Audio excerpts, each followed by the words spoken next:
Hey, how you doing? What are you waiting for? Like, what are you looking forward to in your life? I think we love doing that. As this is airing, we're getting into the end of November, into December, into Christmas, and that's all about anticipation. We're going to be starting some really cool follow-throughs. A holiday survival guide, I think, is what I'm working on. So look for that coming up. I think we need some help in that department. But a lot of times there's like all these movies talking about the end, talking about what we should look forward to, and it's all pretty scary.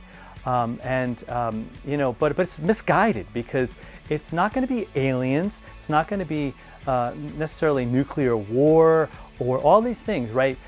We talk about all these things. Oh, it's killing the earth. It's going to destroy our planet. Yeah, it's going to make life worse.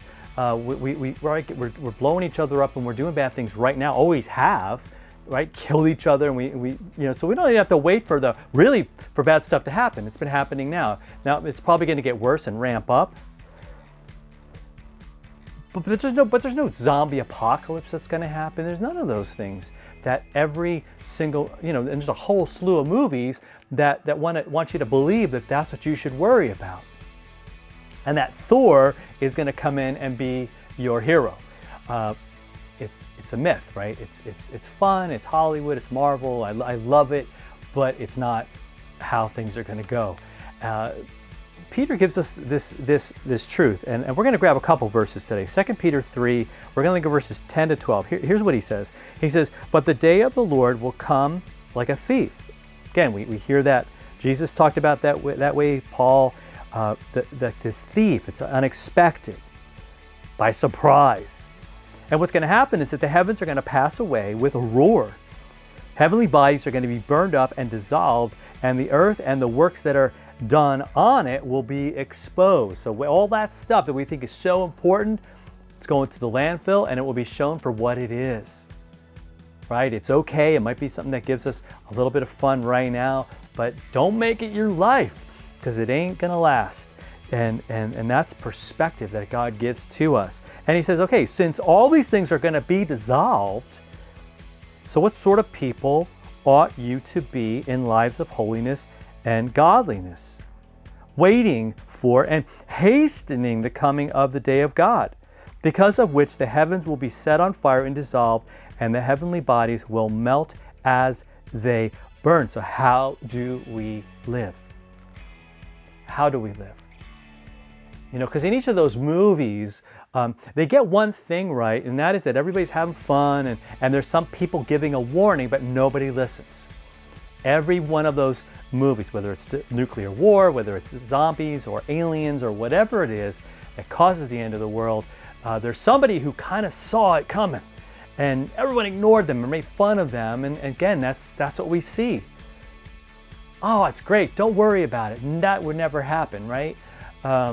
But Scripture's telling us, like, don't put all your faith in the things of this world, in all these things that promise us so much, but they give us very little or nothing. In fact, most of the things that we really try to think, oh, this is going to be the thing that helps me, this is it, and it disappoints us. And in fact, it actually winds up draining us of life and hope, and really God does the opposite.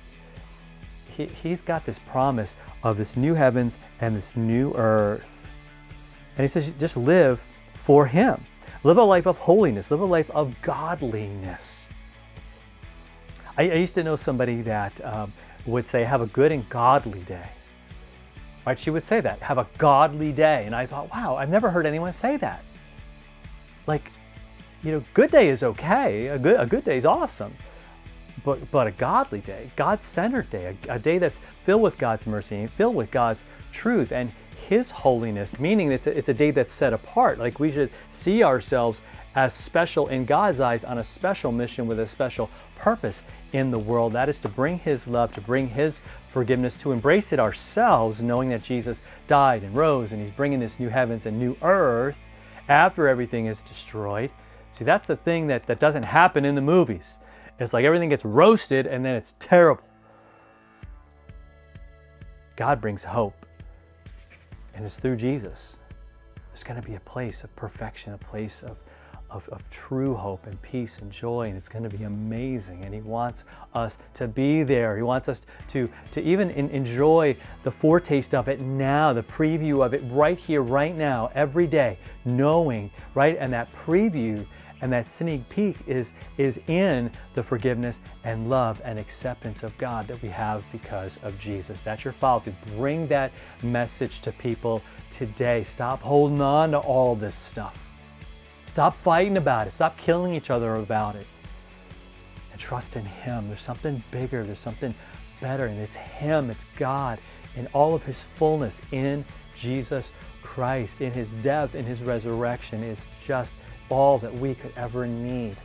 And it's eternal, which is just so incredible and so inspiring. So let's do that. Let's help each other. Let's inspire each other with these words. I'm Pastor Fred. This is The Follow Through. You know what to do. Hit that subscribe button if you haven't. I don't know what you're waiting for.